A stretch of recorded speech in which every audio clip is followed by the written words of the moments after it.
Everybody ready? Okay.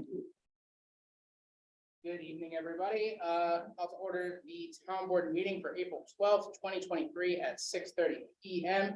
As always, we are doing our meeting virtually as well as in person. Folks can join us at home via Zoom by going to the instructions at the top of each of our agendas. We're also streaming to our website, Facebook, and to YouTube. And those videos, the video of the meeting will be there after the fact. So first off, I would like to ask Councilor Italiano to lead us in the Pledge of Allegiance.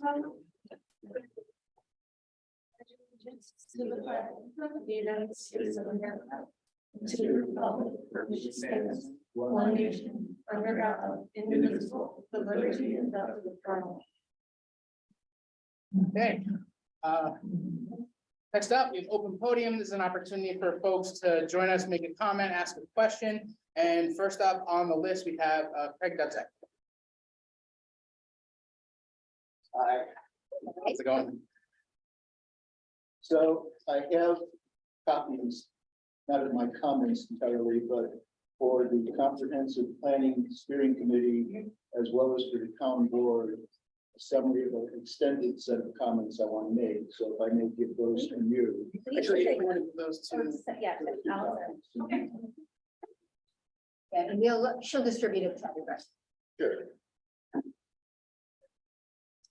There's more than I have time to say, but I want to reemphasize some things I said at the public hearing that was on March 28th. And so some of that will be familiar to a couple of you. And they mostly fall under the category of what I'll call procedural comments. Procedural comments first has to do with board members being members of the steering committee and in effect voting to recommend to themselves a set of recommendations. My suggestion is certainly for the purposes of organization and whatnot, they need to be there, but they ought to have a role that's ex officio and let the other board members in effect make the recommendations to them. That's the first thing. Second has to do with the information that you provided. I noticed, and this was, I think, a comment that, is it Rick Hall, he's a member of the committee, sort of was getting at. There's a lot of percentages, but there's very little data as to how many people actually participated. So in one instance, and this is a particular one, so I looked through, the appendices, the streetscapes, all the data is referenced as percentages. We don't know how many gave that. In the one instance, I'll point out, the Manlius workshop summary, it lists 31 participants. The point of which is, if we make recommendations that affect the entire town, it seems to me that the corpus of support ought to be indicated.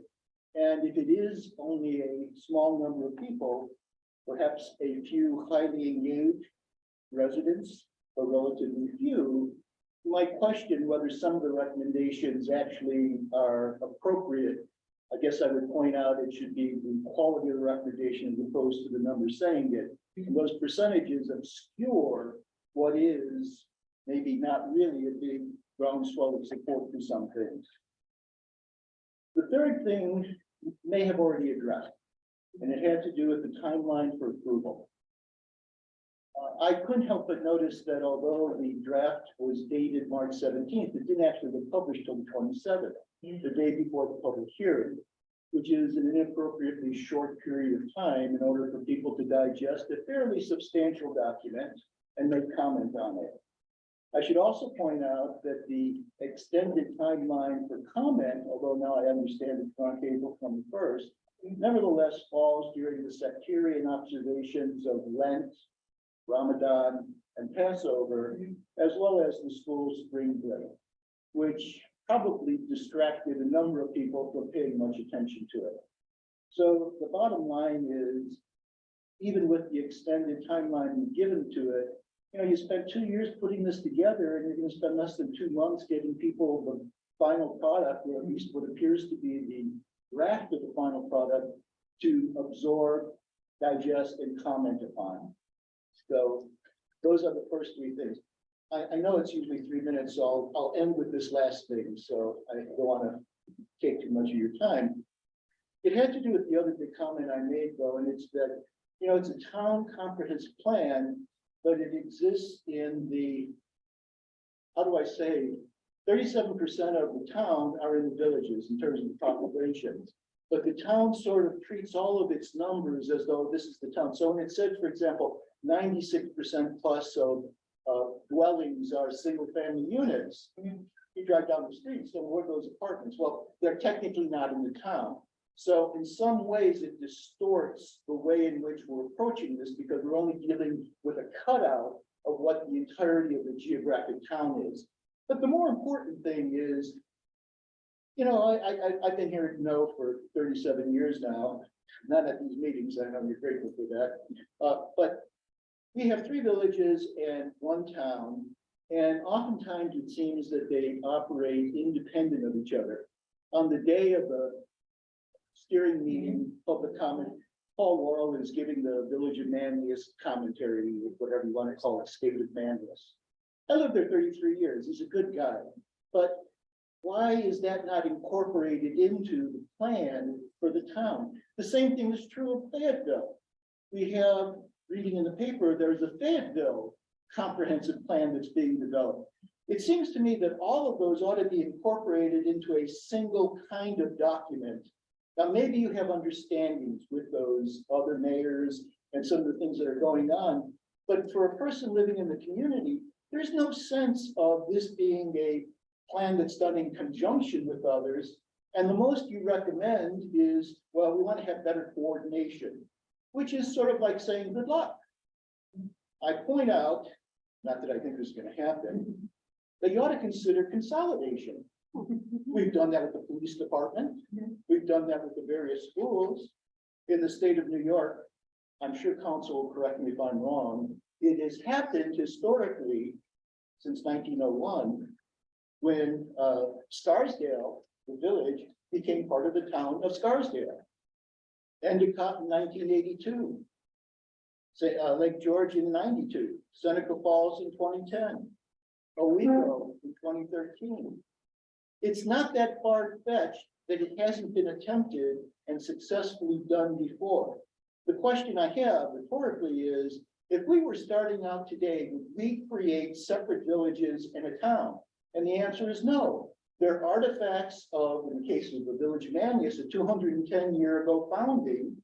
And in the case of Fayetteville in 1845, and the Johnny who come lately was Manoa in 1913. But nevertheless, would we found separate municipal entities if we were starting today? And the short answer is no. And it's not entirely on you, because obviously I lived in the village. I just want to push back. Any goals that involve the village, we try to work together the best we can. But if you're talking about getting a separately elected in the middle of winter, when less than 10 or 15% of the population votes, if you're advocating for those municipalities to give up whatever rights they have, this is not the venue for that. The venue is to talk to the villagers and get the villagers interested in. See, I no longer have standing. I don't live there anymore. They're the only ones who can Make those make decisions. those decisions. Like, we can't vote It's to. You can't impose it. I don't know if technically you can annex them, but I just, but my point is, you can't have conversations with them. And it seems to me that in good faith, those are conversations that ought to be had, not just whether or not you're going to share a code enforcement officer. There's a whole lot of efficiencies and economies, I think, that could be accomplished. But as I say, the plan says, well, we want to have better coordination, and that's all great and fine. But at the end of the day, I'm not sure if that means anything. Thank you so much. Thank you. Thank you. We have a village trustee here. Yes. So if you'd like to put the consolidation bug in his ear, that's where you start. Come and talk to you. It'd be great. And thank you for your long comments too. Yes, We appreciate yeah, you those taking the meetings. time. Yeah, I'd love to follow up and make sure we're addressing them too. I'm into both. Thank you. They're very well. I know how to reach you. You know my daughter. Yeah. So it doesn't look like we have anybody here for or for open podium in the waiting room for Zoom. Anyone else here who'd like to make an open podium comment? Okay. We'll move on. So first up, we have a public hearing for an unsafe building structure at I think it's 606 Washington Boulevard. 607, yes. 607. I think It's there both. was the Oh, resolution. both. It's both. It's both, that's, yeah, Property front end. 606 Cleveland. so So then we can go to now, we have the reading. to wait for the reading of the public notice.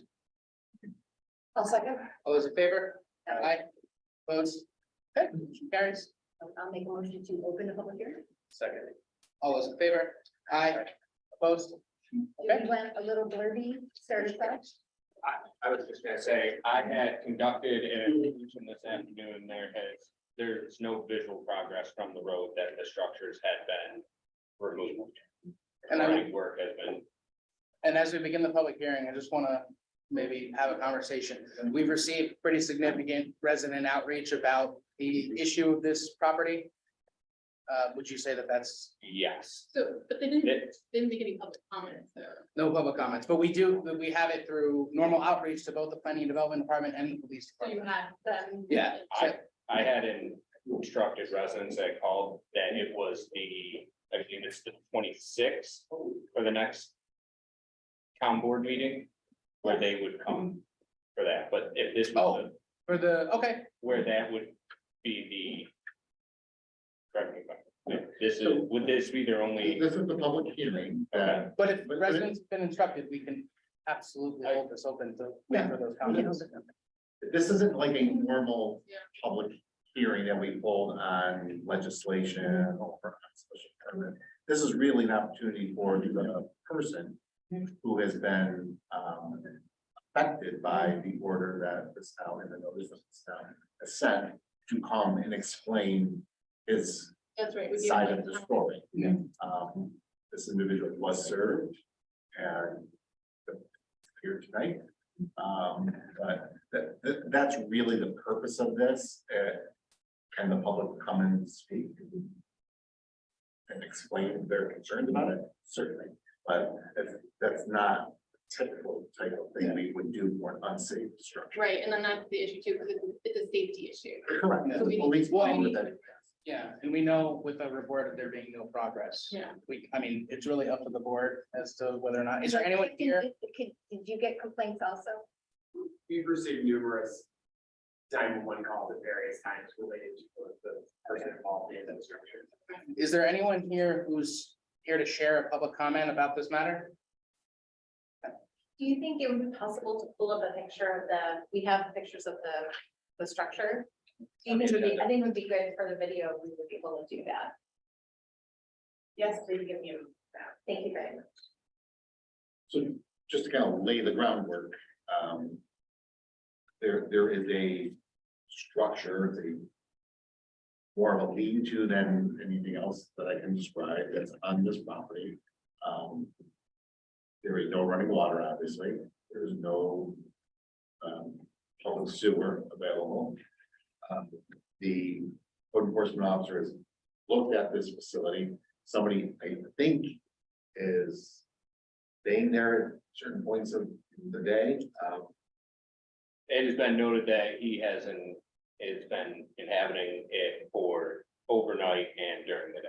So clearly that is not a safe situation. And town of Manlius has the right under section, under chapter 63 of our code to declare a building unsafe and uninhabitable, so that we can protect the public, not only the individual there, but there are issues with open health concerns with infestation. There could be lots of problems to that scenario. I think Tom went out there and he cited him, told him that structure is not allowed on that. This is how it's operated. It's been an ongoing process, and there has been clear communication and multiple instances to the individual. Yes. So I guess I would, seeing no public comments, So I'll make a motion to Well- close. so The residents believe that they have an opportunity to speak on the Yeah. 26th? We had, I believe that the 26th was when there was another. Okay. Yeah, 26th of April. Conduct a public hearing on the 26th of April. That's what So we can hold it open to the 26th if you want to. But this is about serving him the notice, No, he's already been served it. Everything's been done. then I mean. But is that giving him another chance, like a second bite at the apple to come in here and make his case? Yes. Yes, because we have to vote on the resolution to authorize the town to remove the structure. So if we hold it open and we don't vote on that resolution, then we don't have the authority to remove the structure. And is giving it 2 more weeks of an unsafe structure being there and potentially creating a really unsafe, so allowing an unsafe conditions to stay there, and we know residents aren't happy with it being there. I understand that we told them that they had the opportunity to come on the 26th. But So no, they're not the notice happy. actually says the public hearing is going to be the 26th, so. Oh, the notice says that? Okay. Oh, the accident? Anyway, I see that date somewhere. Yes, Okay, so we'll hold it open. you're right. Okay. But yeah, Allison, I'm sorry to ask you, did you, I'm yeah, I'm sorry to have asked Allison on the fly, but at some point, you can just pop that up and we get a chance for the benefit of the folks, thank you. Well, if it's gonna be open too, we could just make sure it's on the next agenda. Oh, yeah. Let's do that. Yeah, we'll just put the picture on the next agenda. Yeah. We'll have all the same materials there. Well, it's actually, it's in one of these. Yep. Yeah, Allison. it's just a question of being able to hear, it, able to show us. So- Thank you very much. So he had 30 days from the 22nd. That's why. Okay. Okay. All right, so Tom, you were correct, and there's the picture.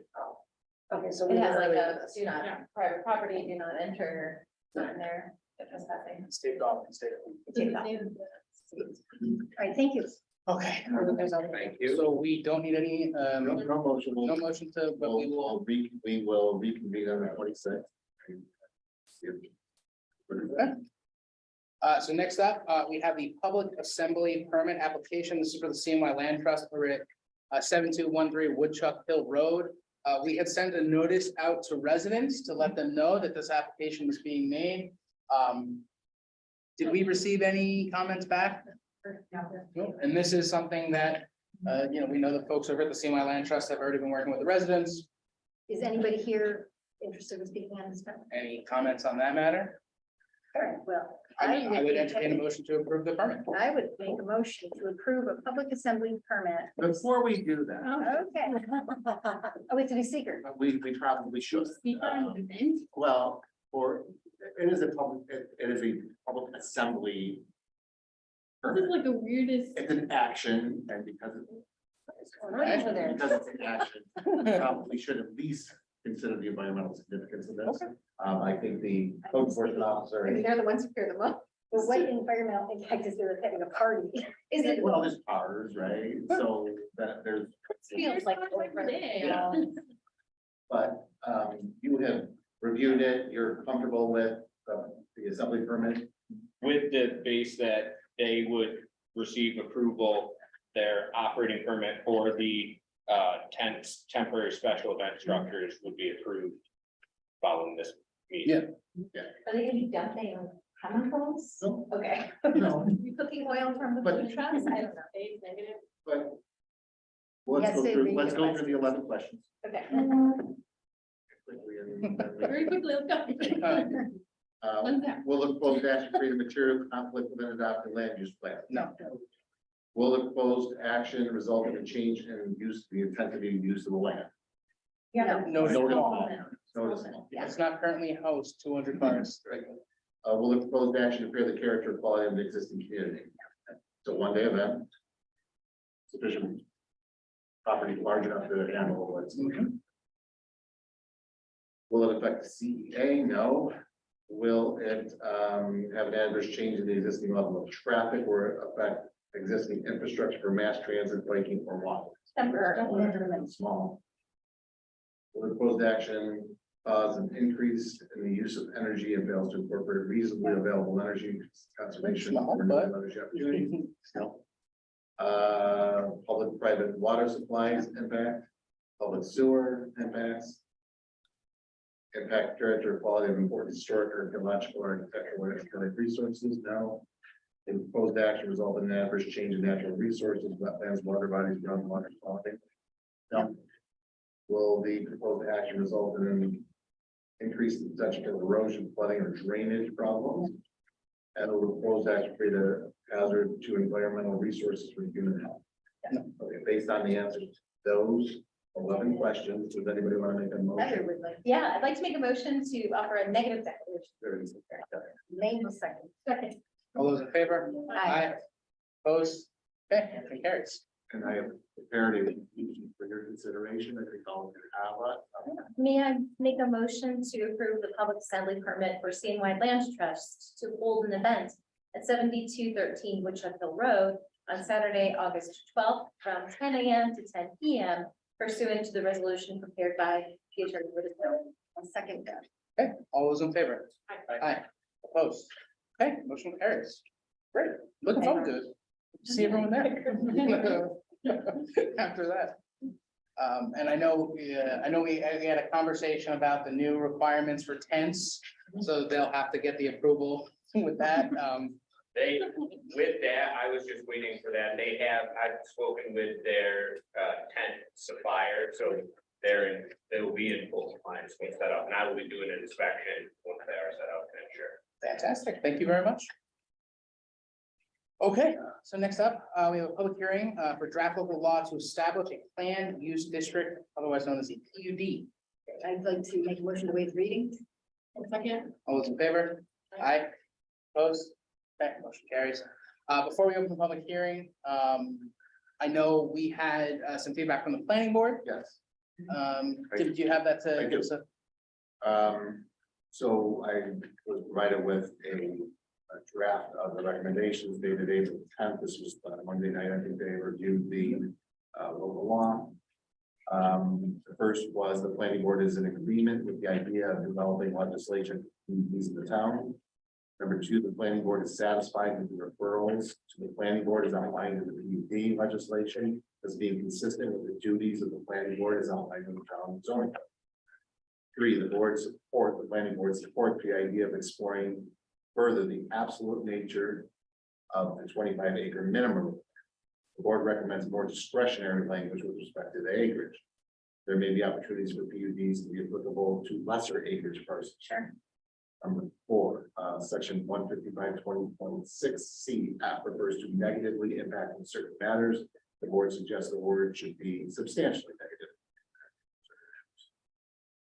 Five, section 155.20.6. Those boards suggest adding the words included but not limiting to for the word traffic. Given the time, number six, given the timing of the planning board versus the town board meetings and scheduling, the 45-day time frame referral set forth in 150.20.5D should be extended to 60 days. And seven, this board recommends that references to the town efforts plan be reconsidered, removed, or modified since proposed town comprehensive plan has not yet been adopted. So those are the seven recommendations or statements from the plan. And I mean, I don't know about the rest of the board, but I do think small changes to language make sense. Yeah. And then we did receive back from Onondaga County Planning Board a recommendation, basically not really understanding a need for the minimum 25 acres. So I think before we open the public hearing, I'd like to start there with that 25 acre. I mean, we came up with something, correct me if I'm wrong, everybody, but the understanding was that we didn't want to see PUD applications for every quarter acre lot to essentially write their own zoning and cause a lot of extra overhead. How does that work? Like if they come to the town for a PUD, I mean, is there a place where we could just, how does it get to the town board? How does someone say, oh, I'm interested, The procedure said they'd start with an informational meeting, so we could, cross it off there? if we just said, we're not doing it for a lot that small. Right. Then they, I suppose they could sue us. I think we So should there's do no like point. 2 acres or more. Or something. I'm thinking something a little bit bigger, but not 25. Well, okay, so what is the acreage, for example, of right here? I think it's 2 acres or one. Yeah, or 1.9 acres. The town hall. I'm just trying to imagine the size. I can double check. Like 1 or 2. Good morning. Why don't we want to consider it for other acres? With the county planning board decided to remove it all, So I think if we, I mean, if the issue is, we can deal with it when it comes. So if somebody wants to do something that's teeny, but makes sense, at least this is permission to allow it. And then if you're starting with, the- Horizontal, you think vertical as well, so land use goes up as well. if you're starting with an informational meeting and you have consent, so I don't think the town Two board would point be interested in it, like, then it's on them to be like. maybe we should 2.8. go something. But let's also keep in mind that the PUD is restricted to the R5, CA, CB, and RM zoning districts and the industrial. district. Yes, I don't think we'd get that many if we didn't have a minimum acreage. Are we still gonna have those zones? Well, that'll have to be updated Yeah, eventually, that'll but be right now. The whole thing's updated. This whole thing, like, PUD would be. Just like when, if we change something in another part of law that affects everything else, we would have to update that. But I do think, given the limited zoning, And we actually have a service that will find and replace that and code. The people who do our code will actually do that for us to make sure we're not being inconsistent. Yeah. that being said, I mean, given that this has to go through an application to the town board and. We have, like, there is a process in place, so it's not like, we'd have to necessarily have a 4-hour meeting one day to go through 17 PUDs. Sure, and the language or the other aspects of the district development are so much more involved that like, the lot size is really lesser concern. That being said, though, if there's an acre lot that they have a good idea and they think that they can, like you're saying, think vertically, you could imagine an interesting mixed-use facility that needs extra density on an acre that's perfectly positioned somewhere, so sure. I'm comfortable. What comes into the design standard. Exactly, yeah.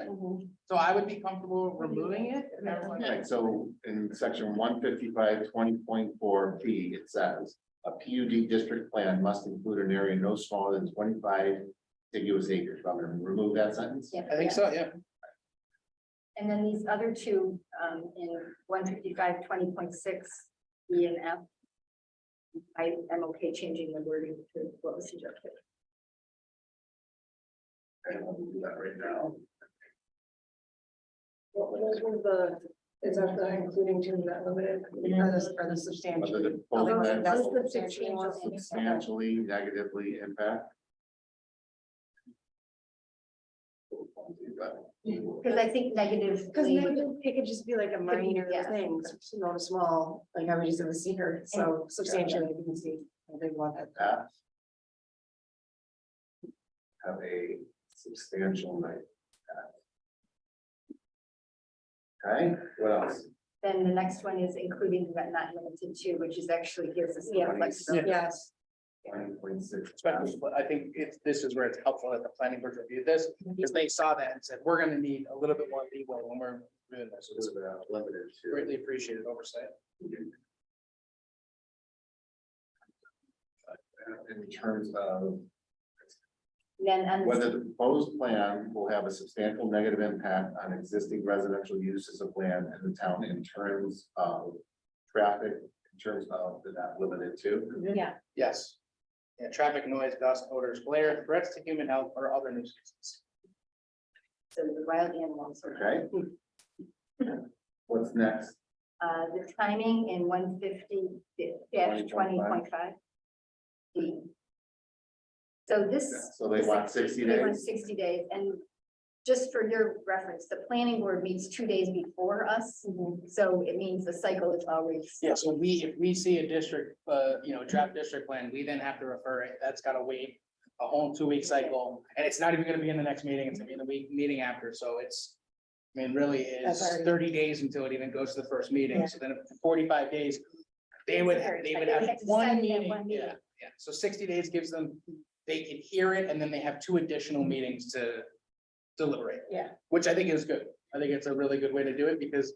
This is no later than, if they're faster, they're faster. Yeah, but I think giving them that leeway, given that this is brand new and we're, it's not a new concept, but it's new to the town of Manlius. I think it'll be important to make sure the planning board has the time they need. Especially understanding that they're gonna be getting a comprehensive plan to start digesting and lots more to it. And then can you find, because I think comprehensive plan is. So that was, Yeah. I would like it to be in there. So there's no But they're reason, gonna deny it. if there is no comprehensive Then it plan, then doesn't- it's no yeah, problem. then it wouldn't And if there is a Just like with secret. Just like with secret, yeah, that was my thing too. I agree with all, I listened to the planning board the other night and agree with all the recommendations except the 7. I'm with Elaine on this. I think it should remain in there. It's only one place outside of the legislative intent. Yep. And then I think the issue is that when the plan is adopted, we don't have to rewrite this. Right, it's already, it's future looking ahead. 'Cause we So know like here, the place that it's not in the legislative intent is under the plan review criteria. It's part B, whether the proposed plan is consistent with the comprehensive plan and the orderly development of the town. So just like with seeker, is it in contrast with a adopted comprehensive plan? No. If if we're have a When there's an PUD, adopted plan, then you can I decide. think I'm comfortable.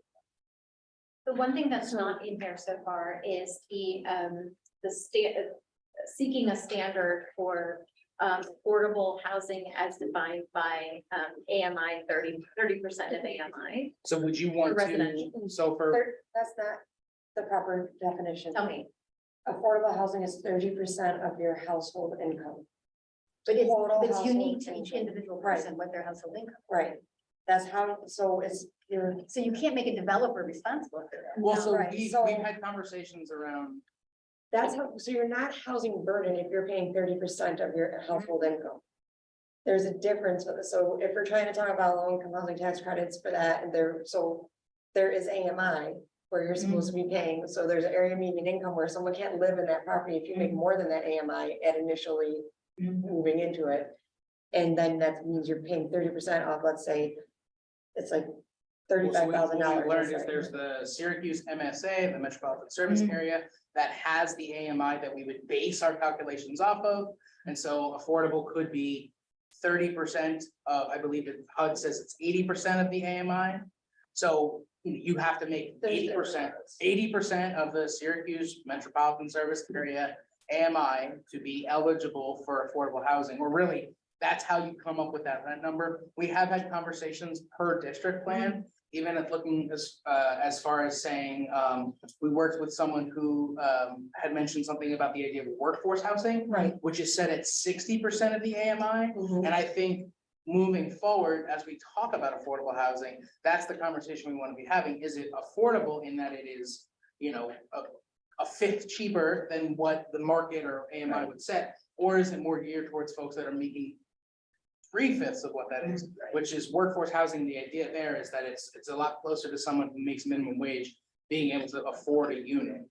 All right, and then there's also market rate, unrestricted market rate.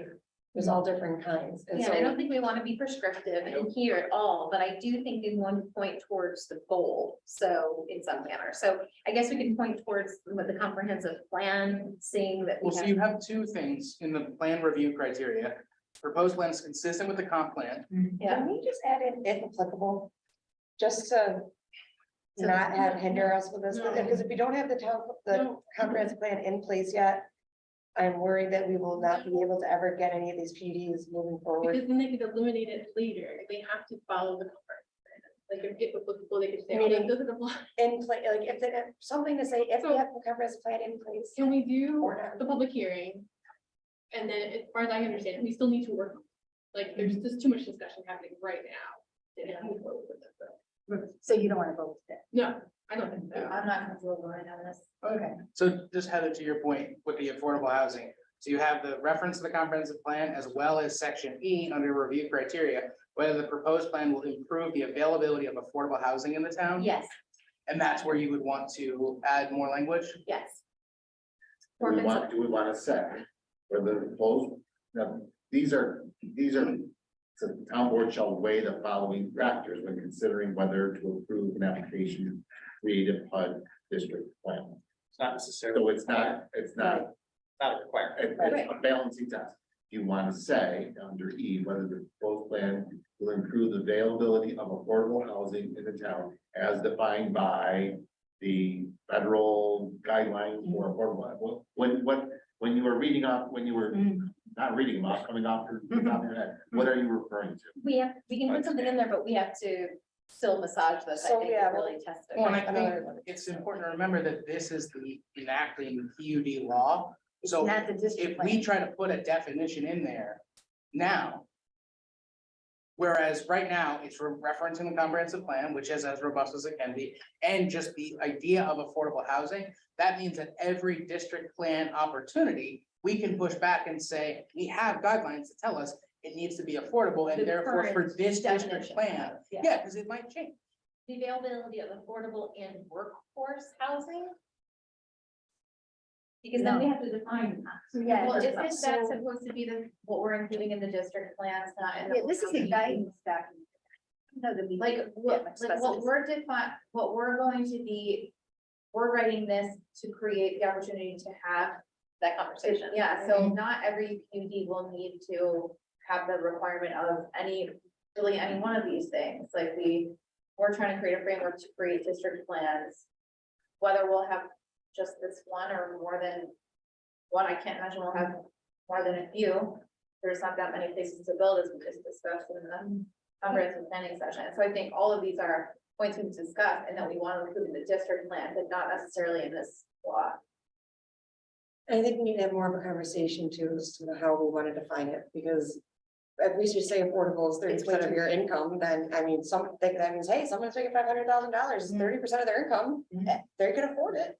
I think Or- affordable housing is quite broad and maybe can obscure things if we don't decide, be clear about what we're saying by affordable housing, by what measure. Right. So let's work on it. See if the public has any comments. Yeah. So I would entertain the motion to open the public hearing. I'll make a motion to open the public hearing. A second. Those in favor? Aye. Opposed? Okay, motion carries.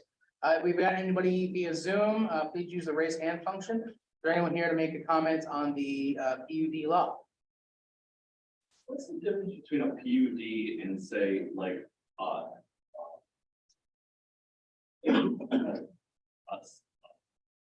like special use permit or a variance? Dave, come on up to Yeah. the, please, it's okay. I just don't understand that. Yeah, so a special use permit is basically when you have a zone and there are allowed uses, but you put in the need for a special permit. So that's something that makes sense in the zone, but when the zone is created to say, it still needs a special permit to approve it. So it's well within your legal rights of what you can do in the zone, but there's just this extra piece of a special use permit. Whereas with a PUD, it gives the opportunity to work with the developer to say, you know, this zoning doesn't make sense for my project, this zoning doesn't make sense for my project, and you get to introduce a new set of rules. So a special use permit is for a conforming use and allowed use within a zone, whereas a PUD is a completely separate piece that adds on top of whatever zoning is there. Well, it replaces whatever Replaces, zone. So if you wanted to do a zone change or a variance, how would that?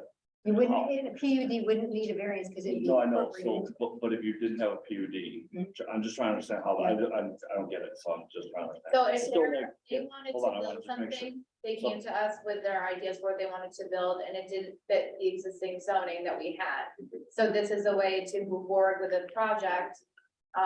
They Right, would but you not apply could- you ourselves. could do a zone change or a variance. There were no couldn't you? zones that fit what they wanted to do. Yeah, Zone think change about- was something that wouldn't satisfy what the applicant was It trying to do. doesn't. Think about fit what's and- happening in the village of Manlius where the former car dealership was.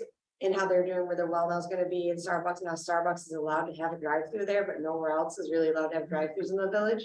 They're doing a PUD there to allow for them to have a drive-through. Really? Yes, So. that's how it is. But you guys It's are not saying spot A zoning. PUD, you keep coming back to like affordable housing. So That's it just sounds another like you're requirement. making- You're making this for that, is No, that right? no. Is that Hold the, on, not so accurate. for, John, if I may, because I've been in all these meetings, so the real question came down to density. They want to be able to build more in this area so that there's more housing than would have been allowed by our zone.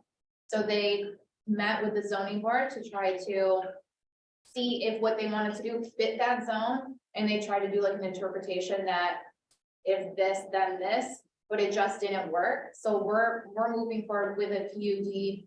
And as I just said to Councilor Waters, this has nothing to do, what this is, what you're looking at has nothing to do with affordable housing whatsoever. What we're saying is we'd like to create a legal structure that developers can come to us and say, we want to build something that doesn't fit within your zone, one very special particular thing. that we wouldn't want to create an entire zone for. So then if we have this legal structure, then they can come to us and say, okay, now you have a legal structure for a PUD. So now we'd like to move forward with this one specific project that would fit inside of a PUD. And then we could impose those specific requirements.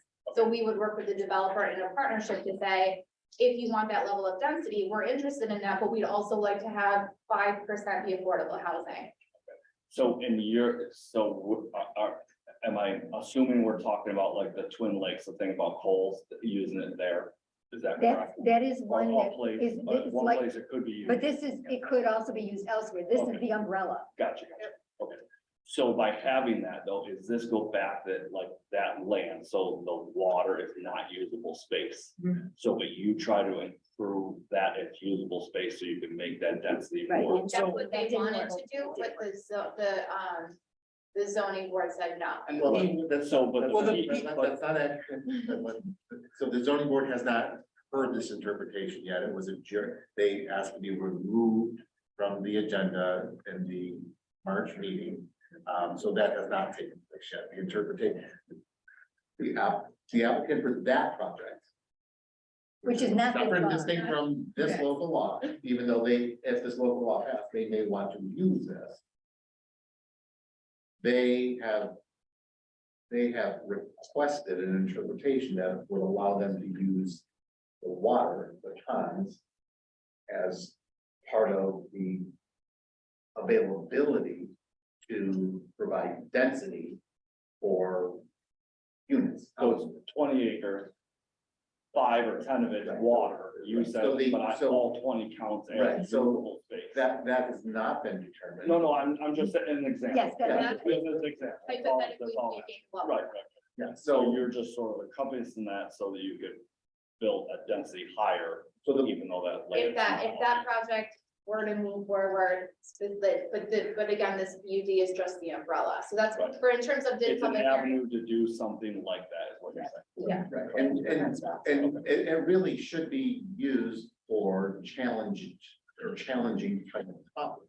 That would be an example of a challenge on property in terms of slopes, Yeah, like you, water. yeah, like your height could be a certain thing because it slopes there and that kind of. So that's it what I doesn't fit nicely under the R5 zoning district. Yeah, it just seemed like reading it, that it's sort of hinted at that area. So that's why I just wanted, but I didn't understand the PUD versus, some of those other things. It allows us to be more creative and working with them to say, like, these are the types of things that we would be really interested in seeing, but that again would be the district plan, which would then would have to subsequently approve. But we can't even have that conversation unless we have the legal infrastructure to do so. So that will be a subsequent conversation, and it's been really interesting to be able to be a part of the development process this early on, because normally people are just coming to us with projects that they've already got the renderings for and everything else. So So if you build these PUDs wherever the space is available, are there restrictions or guidelines within them that you're gonna set that these people have to do or else? yes, but that's in the and that's in the district. district plan. Each So- development would have its own unique district plan. So what would they look like? That's where you Guidance. could set setbacks or density or height or anything. It would be in the district plan. So that would be, under this law, that would be a discussion between the town board and the developer. And they would bring that district plan like a zone change. And would have a discussion, there would be a public hearing on the planned unit development district plan to determine whether or not there are concerns about it. And then the board would ultimately make a decision as to whether or not the planned unit development district plan makes sense for that personal property. And if it did, that would be the zone change that would allow the uses that the applicant is requesting. And then, once that takes place, that comes to this town board, if the town board approves that, then it will go back to the planning board for an actual site plan review. And all of the arrangements of the buildings and the roads would really be governed by the site. And we've included the planning board and the Onondaga County Planning Board in these conversations. Jolithia has been in our meetings, so we're really getting input from everyone to make sure that we're moving forward prudently. What goes into those and what? What goes into this law and then what goes into potential district plans. Yeah, the district. Yeah. All right, thank you, thanks. I thought I was. Got a smile on his face. So. Let me give a hypothetical. Since you said this is not spot zoning. So I have could have been 25 acres or less, zone that I want to have is public, what's it called? Land use district, or let's say a quarry. Or what? A quarry. We can't do that. Well, why do I say that? Because as you know, that has been not only in our neighborhood, but in another neighborhood, an issue of concern. So what is the latitude of this in terms of how it can be applied to things other than buildings? You can only go in certain zones, RM, CA, CB, and industrial zones, and quarrying can only happen in NRRD. Yes, but if you rezone something, doesn't this give you license to say we're going to impose this over the existing zone to give it a special use? My understanding is that quarrying and that natural resource removal can only occur in the natural resource removal district. There's a whole other process for that.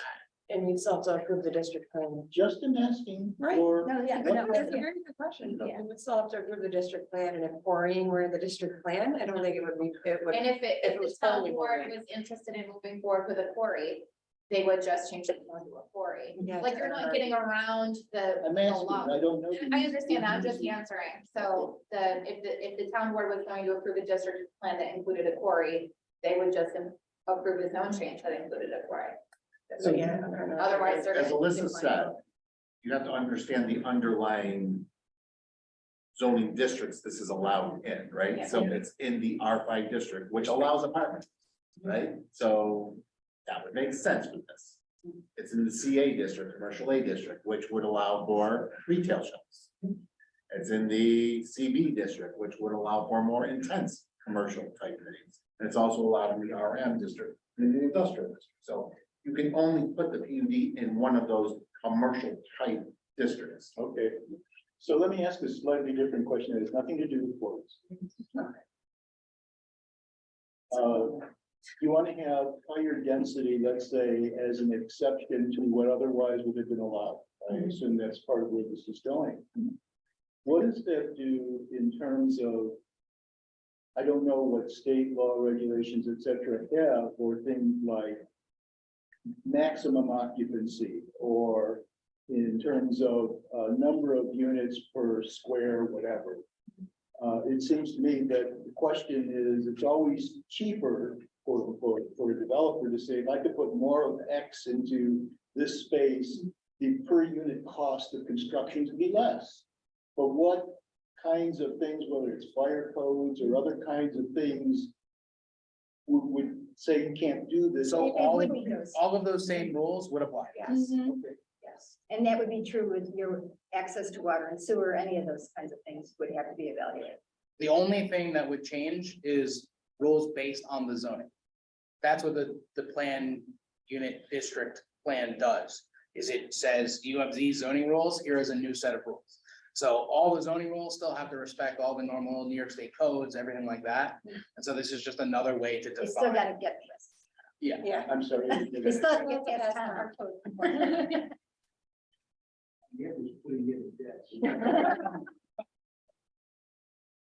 My neighbor's putting in staff.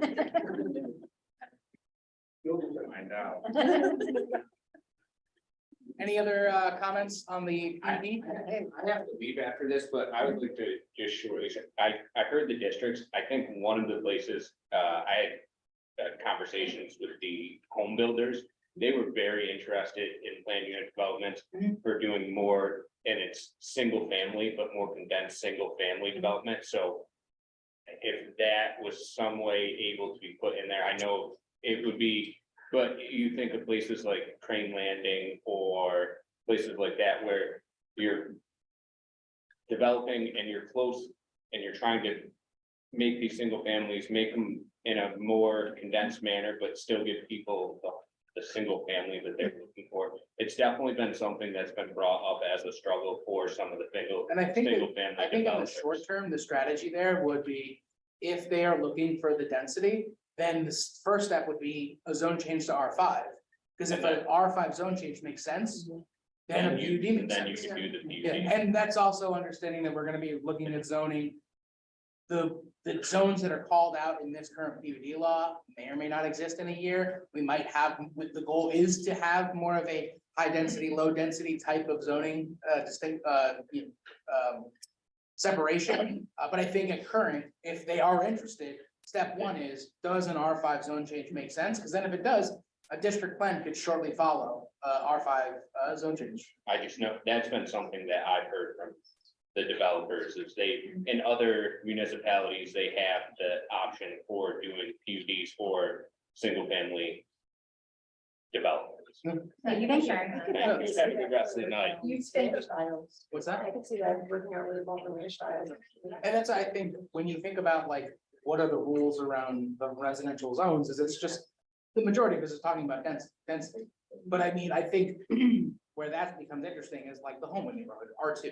Mhm. R2 only exists for that Only neighborhood, there, I know. Yeah. and that's where And it has higher density. yeah, and that's where I think in this situation, if you wanted to do dense, single-family homes, you would ask yourselves, does R2 make sense? And if so, ask for R2, or does R5 make sense? Understanding that R5 conceptually is for apartment buildings, really, R5 is the most dense zoning. So I think that would be the process to go forward, but again, when we relook at all of our residential zoning and start having this conversation about high density, low density, mixed use, that type of stuff, I have a feeling that'll kind of work itself out. And also too, we have like the ADUs that we're gonna be considering at some point, so. Yeah, it could be single family homes too, even with like a HOA type of a format. Exactly. So are we leaving it open? Well, you said nobody wants to vote tonight, so. Right, and so I feel like there's language changes, still new one. Well, so we'd have two options. We can close it, make the changes and then vote on it next time, or we can keep it open and see if there are further comments next time. I think close, I mean, Yeah, I don't. Make a motion to close the public hearing. second, Just making sure, no more public comments, anyone on Zoom? Okay, all those in favor? Aye. Opposed? Okay, motion carries. I understand. I made the changes that we discussed in the local law tonight. That incorporate the plan, The planning board, planning board's recommendations. Okay, I have dated it for tonight. great. So what I would just ask is that everybody takes a look at that new draft, and if there's any further changes we want to make, get those to Tim. And then what we'll do is, when the agenda comes out for the next meeting, the more up-to-date version will be there, and that'll be what we consider that night.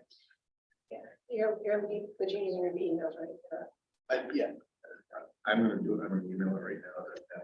I don't know if the changes are gonna be posted to the agenda. no, okay, so next up, we posted two openings for Board of Assessment Review. So this is the board that hears grievances following grievance day as relating to assessments. We did budget to create two new positions, taking that board from 3 to 5 members. A lot of feedback of how much work there was.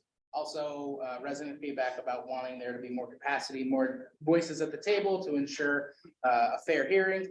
So we do have those budgeted for. We've got those posted. If you're interested, you can find that on the website. Under job opportunities, these are paying positions to serve on the Board of Assessment Review. We will accept applications until April 21st. And then we will do interview process to take in those applications, determine who the board would like to appoint. And then we would be moving pretty quickly to get those people appointed so they can get the training prior to grievance day. But if there's any questions about this, you can reach out to me, jdeer@townmanlius.org. Give us a call here at Town Hall or anything like that. So if you're interested, this is a great way. It's a very intense way to serve. It's not like being on another board where it's regular. This is very busy. Very busy 1 month. Yes, and obviously experience with the assessment process, real estate, development, construction, understanding how homes are evaluated is appreciated, but is not required. Yeah. Just throwing that out. So next up, we have Town of Manlius Comprehensive Plan. We have seeker, and I think we're just, We also have to set a, we have to set the date for the comp plan steering committee meeting for May 10th. For May 10th, that, no, we're not doing. That's their private meeting. Is a private meeting? Allison recommends that we still notice that. Yes, Okay. because we are in these stages of. We can notice I don't wanna, Yeah, we just want to notice it.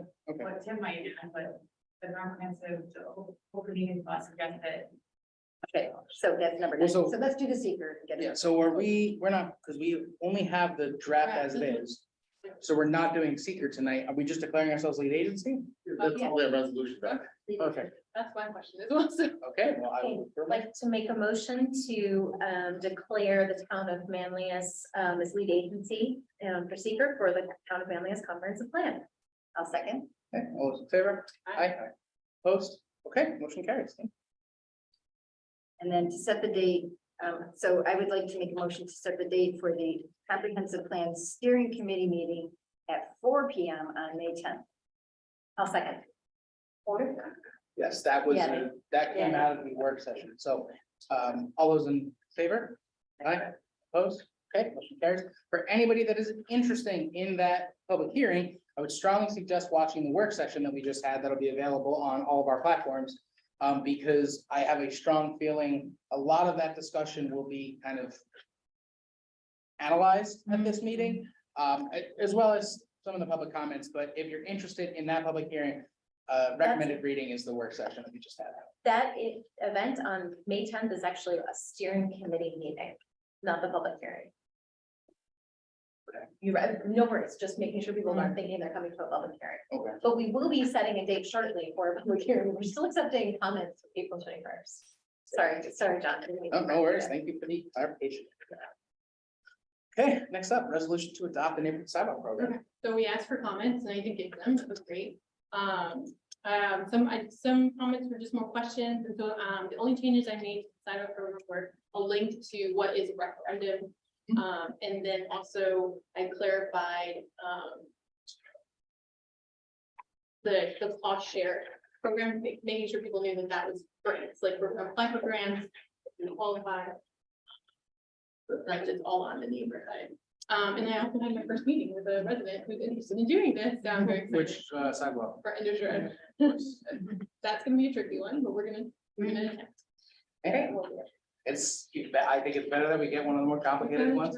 Also, I think it's a great illustration of why we need the program. Yeah. It's a very, relatively speaking, a very small amount of sidewalk that we are trying to justify is a larger public good outside of just the people who happen to abut where that sidewalk will go. So we're gonna get support and see where we are. And then a lot of comments I didn't receive were, can I have a sidewalk on this road? So, and so I responded, well, you can apply for the program and this is how you do that.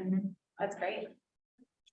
So with that, is everyone good? I'm going to make a motion to, oh, and also I wanted to make sure, Salem and Manlius also did recommend for the town board to recommend this program, and they did that on their last meeting on April 6th. That's awesome. Okay, so with that, I would like to make a motion to adopt a resolution creating and adopting the neighborhood sidewalk program as outlined in the resolution. All those in favor? Aye. Opposed? Okay, motion carries. Congratulations. Yeah, very good. Thank you very much. See how. So great. See? Oh, I guess that's another. That is definitely another one. There is actually a plan from past neighbors who did a petition and like came to the town to ask for it, then like one of our files. And so like they could come again and do it again. And this time we have- Everyone over there wants it. It makes so much sense. So we should send out a notice to them saying. I hey, do have a folder of people that have asked about this. And now that I have, like, I don't know how many emails are in there, because I will say I kind of just blindly dragged them in there, but I know there's a couple people that I'll be notifying. The only issue is we only have like 7 of us, so it's how much we can take on at one time. That being said, I do think it is appropriate if we, understand that the Enders Road project is gonna kind of be the guinea pig here, and we gotta see how well this whole We can process. get a different one too that doesn't have the easement issue would be good too, but. Yeah. It always makes me think of the Shell Silver's team on the sidewalk. Cause That always occurred to me as something that didn't make any sense when I was a kid, when we looked at that book, and now here we are, we're starting to. Yeah. I mean, Yeah. very And true. we're cycle ends, it's town Manlius. Yeah. Thank you. Thank you. Thanks. Very good. All right, next up, request for hydrant approval for Aqua at 5427 North Burdick Street. I believe this is the new Yes. electric car place. Just service area. Service area? The So, name is on the architectural design. it's okay. That's what- But yes, Tesla's on there. Great. I would like to make a motion to approve installation of one fire hydrant on North Burdick Street at an annual rate of $82.11 for the electric vehicle repair shop. I'll second. All those in favor? Aye. Opposed? Okay, motion carries. Next up, this was a last minute addition. We did receive a potential 2023-2027 lease agreement for the police department. That's a property that we do lease from the village of Manlius. And I know we were seeing a few things right off the bat. This is a departure from what we had experienced with previous leases. The first year increase is a 5%, followed by a 5%, a 5%, a 4%, and a 4%. That is pretty substantial over previous agreements. Also, the term being for 5 years, especially when we are considering a new police department. And so my understanding is that the board would like to probably set up a meeting with the village of Manlius to have a conversation about the contents of the lease.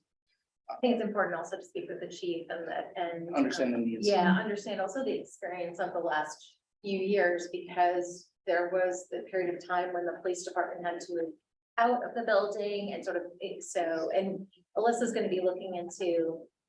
A number of things I've already discussed with Ann, some things. All right, so then what I'll do is I'll let you take the lead on setting up something with the village. We'll get a meeting where we can discuss, just have a negotiation about the contents of the lease. I appreciate that. Thank you very much. So we will table that for now. Okay, next up on the agenda, a contract with Syracuse Signal Systems Incorporated. So we were, start over again.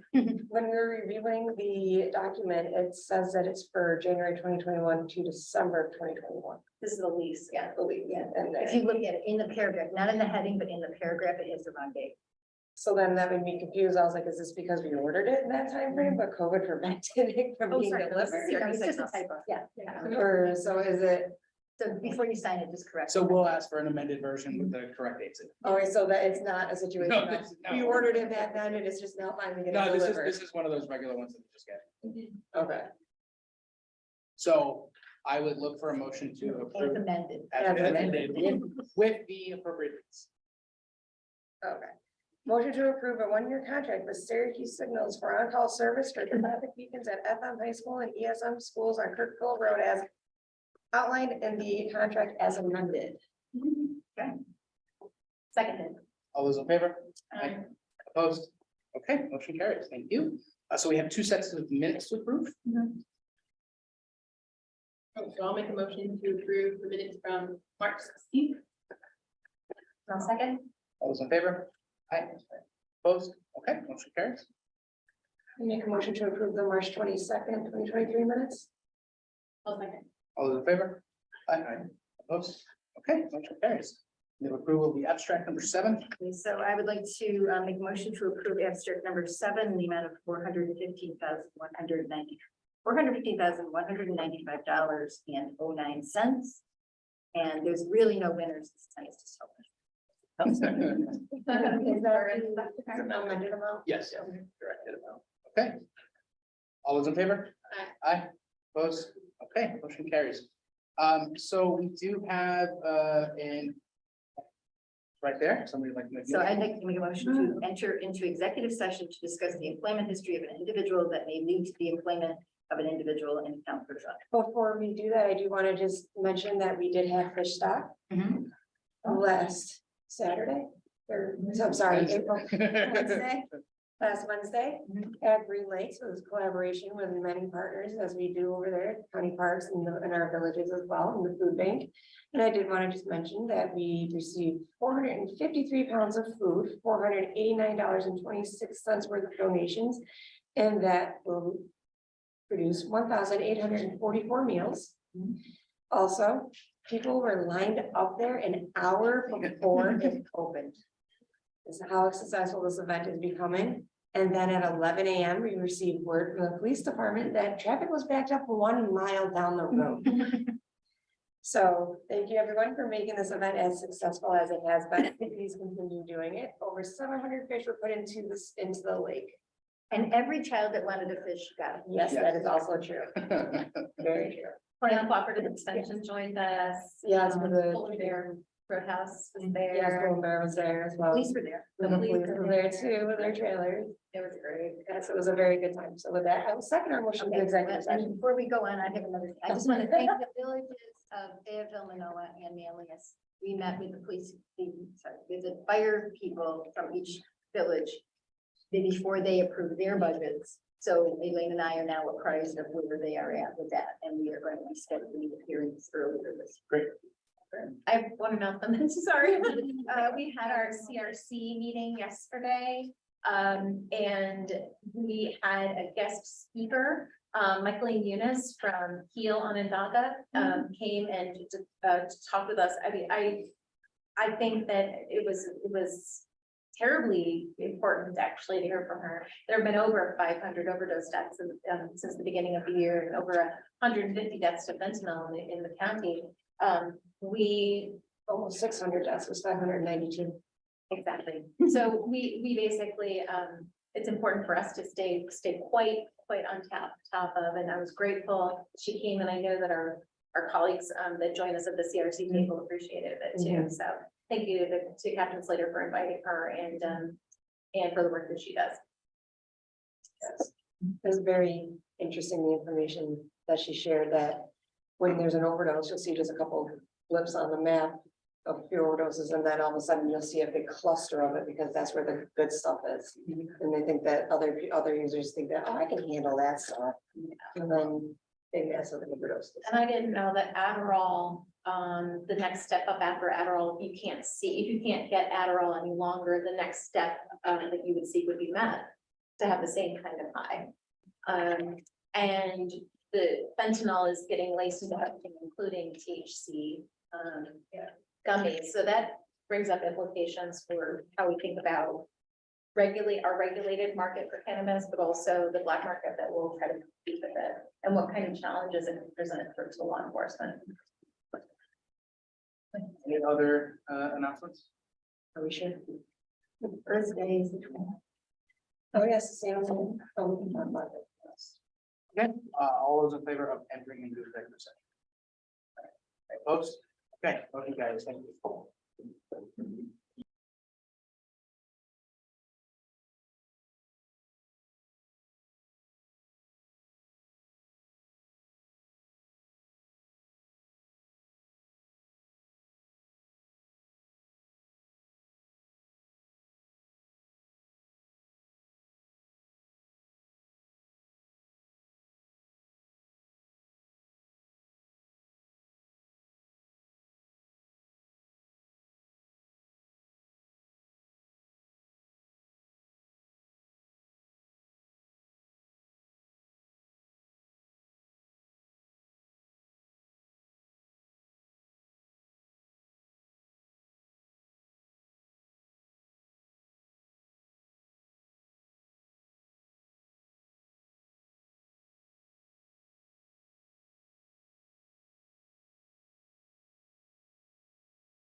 Okay, motion carries.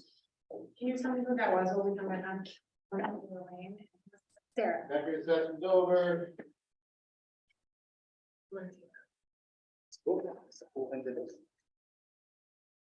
Okay, If you were in the village of Fayetteville, Marguerite would be hanging around the hallway. Just to let you know. What? Marguerite Ross, hangs around the hallway waiting for you. so I see no other business. I would look for a motion to adjourn. I'll make a motion to adjourn. Second. All those in favor? Aye. Opposed? Okay, motion carries.